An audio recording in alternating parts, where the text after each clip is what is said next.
ఇక్కడ తుంగనాథ టెంపుల్ ఇందాక మనం వెళ్ళాం. అది అయ్యాక పైన చంద్రశీల. తుంగనాథ టెంపులే వరల్డ్లో హైయెస్ట్ పీక్ అంటే హైట్ మన శివాలయాలు అన్నింటిలోన. దాని నుంచి ఇప్పుడు చంద్రశీలకి అయితే వెళ్తాను. దానిపైన 3 కిలోమీటర్స్ ఇంకా హైట్లో వెళ్ళాలి.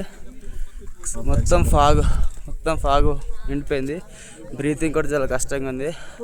మా ఫ్రెండ్స్ ఇంకా కష్టం రాలేమని చెప్పి వెళ్ళిపోయారు. ఇక్కడి వరకు వచ్చాం. 3 కిలోమీటర్స్ ఏముంది, వద్దాం కష్టపడదామని చెప్పి వచ్చా.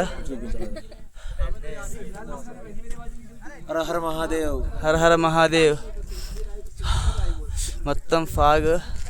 నాకు తెలిసి ఇంకొంచెం పైకి వెళ్ళాక బ్రీత్ కూడా కష్టంగా ఉండొచ్చు. ఇంకా 1 కిలోమీటర్ అయితే మనం చంద్రశీల టెంపుల్కి వెళ్ళిపోతాం. అక్కడ మళ్ళీ వీడియో చేస్తా. వీడియోని ప్లీజ్ లైక్ చేయండి, సబ్స్క్రైబ్ చేయండి, కొంచెం షేర్ చేయండి. అందరికీ రీచ్ లేదు, ఇప్పుడే స్టార్టింగ్ కదా, కొంచెం రీచ్ కావాలి. హోప్ మీరు సపోర్ట్ చేస్తారని చెప్పి అనుకుంటున్నా. బాయ్.